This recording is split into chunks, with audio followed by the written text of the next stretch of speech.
What up, players? It's War Boss Tay up in this mud, and you may have guessed that my grand finale for Spooky Toberfest is going to be this Hell Pit Abomination. So I had this model in my collection back when I was thinking about getting into Skaven. I also picked up a Doom Wheel, and I can't find that one though, but I did find this baby. So here's my thoughts. I was originally thinking like I would love to build them up like this. This version has all this warp stone powered machinery, like this pokey arm and this claw arm and this warp stone thing sticking out of his jaw, along with this warp stone sensor. And then I was like, I don't know, that just seems too steampunkish and mechanical, and it doesn't seem like as horrific as this more natural version with just arms, and see how it's like pulling itself forward, clinging to this piece of masonry, and just seems to be like pulling itself forward on its giant hands with this big open grasping hand, like it's gonna reach down and grab. And look at those veins. It's gonna be so much fun to paint. So I don't know. I really don't know at this point, because both versions seem really great, and it's still grabbing the masonry. In this one, it just has this claw arm, a claw arm, and this power drill arm on this side with this warpstone blaster looking contraption sticking out of its mouth, and this little sensor. So I don't know what I want to do, but let's take a look at the sprues, because that's gonna be really important. So first you've got this one sprue with the wheels and some pipes and tubing. You've got little plastic rats and legs. Here's the warpstone blaster thing. And you got spiky bits and more little tiny rats. And here's its tail. The design and the sculpt of the tail is so awesome.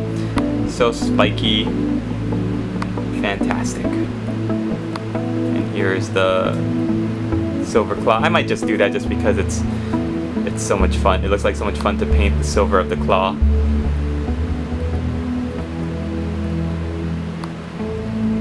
So this looks like all the various different appendages and bits and doodads that you can put on them. This looks like the piece for the base, the masonry that he's climbing over. The smoke for the sensor.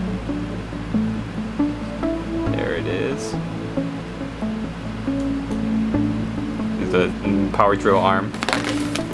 And in the second sprue, we've got the main pieces of the torso, and the arms and the hands.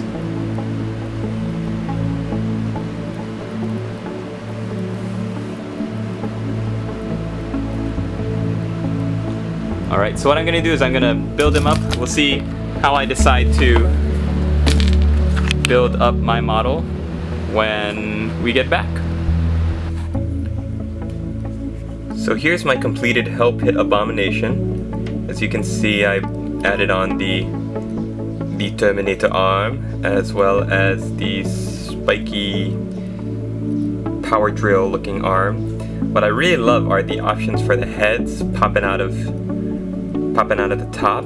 You get to choose which options you want. I think I glued them all in correctly, except for this little guy, because it looks like he's just looking up and he's not looking forward like the rest of them. But my favorite one is this guy, who's actually starting to grow the rest of his body, or most of his body is still kind of intact. He's got an upper body and a left arm, while everybody else is just still heads popping out. And they're not even real, what's the word I'm looking for? They're like, a lot of them have like teeth and horns sticking out of them, so it looks like they've been mutated while they were a part of the rat ogre, or the abomination. The hardest piece for me were these three little, I don't know what they are, warpstone conductors into his chest, because in the instructions they're the last thing you put on, but you've already got the arms and the legs. And if you build this for the mouthpiece, then you have to reach underneath. So what I had to actually do was take a pair of tweezers and stick those on after putting the plastic glue onto the chest plate. So that was really tough. And I just wanted to get this thing built, so I really didn't think about how I'm going to be painting the underside of it.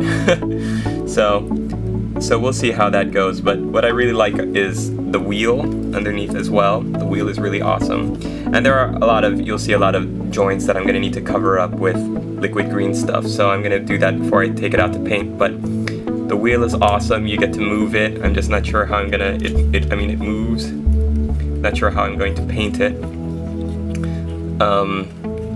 And then something you might notice is that a lot of the legs are off the ground, so I had to add some cork to the bottom because it was just too, I don't think I built it correctly when I was snapping everything together. I think some things, when I was holding together the joints were a little uneven, so the thing was off the ground, but actually it works out because it was like I got to do my own little terrain piece, and the thing actually looks like it's scampering over uneven terrain rather than just across a flat field, so I'm really happy with that. There's a joint I'm going to need to go in with liquid green stuff, so liquid green stuff to the rescue, because if I had to do it with actual green stuff, it would probably come out pretty uneven because of all the angles that this model goes in. That's another thing for any modelers out there who are going to build it, who haven't built this model yet, is that a lot of the pieces, they don't come in like, here's one side, here's the other side, you put them together. Like in the torso, you might have the upper right side of the body, and then this left side you put in at an angle, and then you hold that there and you glue that to the angle, and then when it gets down here to the bottom of the torso, then you glue that in at a different angle. So once everything is together, then it fits together like a puzzle. But when you're putting it together, there's no like left side and right side. The thing has a lot of different angles and shapes, and that's what is going to allow it to have this great curve rather than looking like almost like a 2D, two-dimensional model. So yeah, I'm looking forward to painting this guy up. This is going to be the big surprise ending for Spookytoberfest, or the big finale. It's not really a surprise since I'm putting this video out, but I hope you guys like it, and I'm going to get started on the painting tutorial right now. I'm still finishing up Lelith Hesbrax as I write this, or as I make this video, and I'm also doing a Night Lords video for all of you Night Lords fans out there. So we'll see you when this is underway and in the next video. Take care, guys.